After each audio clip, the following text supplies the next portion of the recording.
What's up, everyone? Welcome to Program Your Remote. Today I'm going to show you how to do a cabin air filter change on a Jeep Compass. This is a 2020 model here, but it will be the same on a few different years.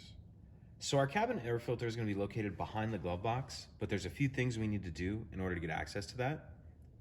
The first thing we need to do is take this panel here on the side. I'm going to be using a trim tool here, but if you don't have one of these, you can use a flathead screwdriver. You just want to be careful because this plastic's pretty easy to scuff up. So just get in there like that, pry it off. Once you have it off, we can set that to the side. And now there's gonna be 6 T25 screws that we need to remove.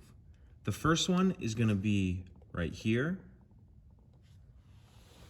And then if we open our glove box, there's 3 that we need to remove in here, here, here, and here. And the other 2 are going to be located up underneath the glove box. And you have to pull this little piece of carpet away here. And then we can see the one here and the one here. So I'm going to go ahead and remove those 6 screws. And again, those are T25 screws. And I'll check back in the next shot. All right, so we just finished taking out those 6 screws that we looked at in the previous shot. And now what we want to do is pull this whole glove box assembly down. And if you get your fingers started over here, kind of just pull off that way.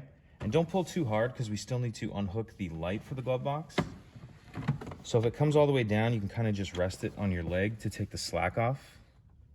Or take the pressure off, I should say. So in order to get this clip undone for the light, just want to grab a small flathead screwdriver. And if you pry up on that piece, pry up on that piece and it'll allow that to come out. And we can set this whole assembly to the side. Now if we take a look under here, we need to remove this brace, and that's going to be done by taking out this T25 screw, and then this is a 10mm bolt. So remove those 2 and that brace will come off. And then we also need to take out this Phillips head screw. So I'm gonna go ahead and remove that stuff, and then I'll check back in the next shot. I got that brace removed and this screw taken out. And now we wanna just open the door to the cabin air filter, and that's what this item right here is. And there's a clip on the right-hand side over here. Let's see if we can get a shot of it. Right here. What you wanna do is just pick up on that like that, and that'll allow the door to come off. And now we can see our air filter here.